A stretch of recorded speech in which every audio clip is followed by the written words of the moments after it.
Alors Joe, c'est en fait Serge, c'est un père de famille, un peu dépassé, maladroit, qui essaye tant bien que mal de renouer avec sa fille. Il fait un choix qui est celui de se lancer dans une espèce de cascade de mésaventures ou d'aventures qui vont provoquer beaucoup de quiproquos et à la fois de l'émotion et à la fois du rire. We love cinema.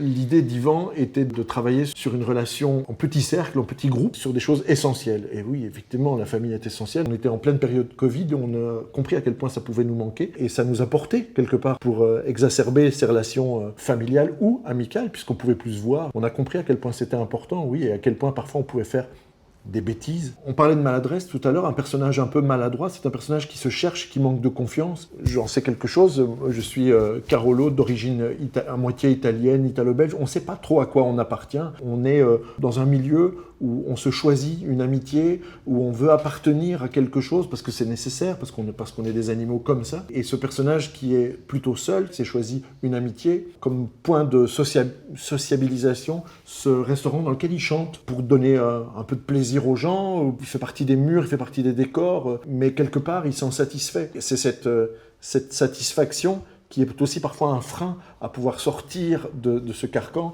et à renouer avec des choses qui se passent de l'autre côté de la rue, comme sa fille a traversé cette rue, ça devient infranchissable à un moment donné. Les dynamiques père-fille, c'est paradoxal.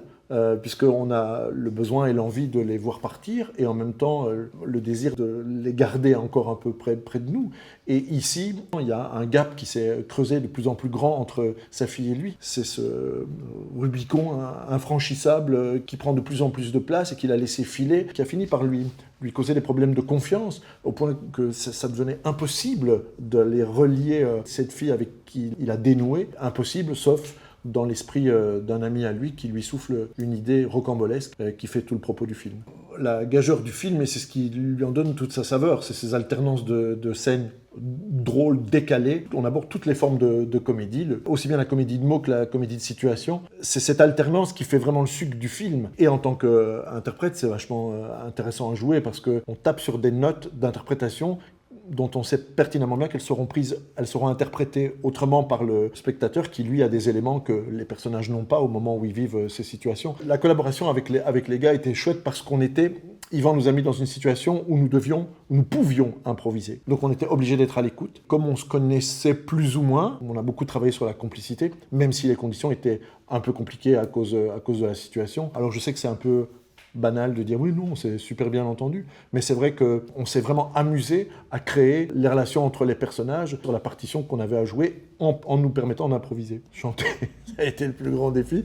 Je pense que cette chanson, heureusement, Yvan m'avait prévenu, le personnage ne doit pas bien chanter, c'est plutôt intéressant, c'était plutôt pas mal, c'était plutôt confiant. Mais David, qui est parfait, magnifique chanteur, un magnifique interprète et musicien, m'a beaucoup aidé, mais chanter était vraiment un truc un peu compliqué. J'ai du mal avec Reggiani maintenant, que j'aime beaucoup et dont j'admire le talent, mais voilà, j'en ai beaucoup mangé. C'est pas si compliqué de se mettre à la place du spectateur parce que j'ai eu la chance à un moment donné de me mêler du scénario, donc on a vraiment aussi cette lumière-là en tête en permanence qui est où en est le spectateur, quels sont les éléments dont il a besoin à ce moment-là pour provoquer justement cette succession d'émotions et de rires, parce que ça reste une comédie, c'est quelque chose qui ne plombe pas, ça reste très léger. J'aime ces comédies sociales, tout est là pour faire un drame larmoyant et en fait on reste au-dessus, pétillant, amusé et j'espère amusant tout au long du film. J'espère ce que les spectateurs vont ressentir, c'est cette tendresse, c'est un film qui fait du bien, c'est un film qui fait sourire et rire et qui émeut. Donc je pense que c'était ça la gageure et j'espère qu'on y est arrivé.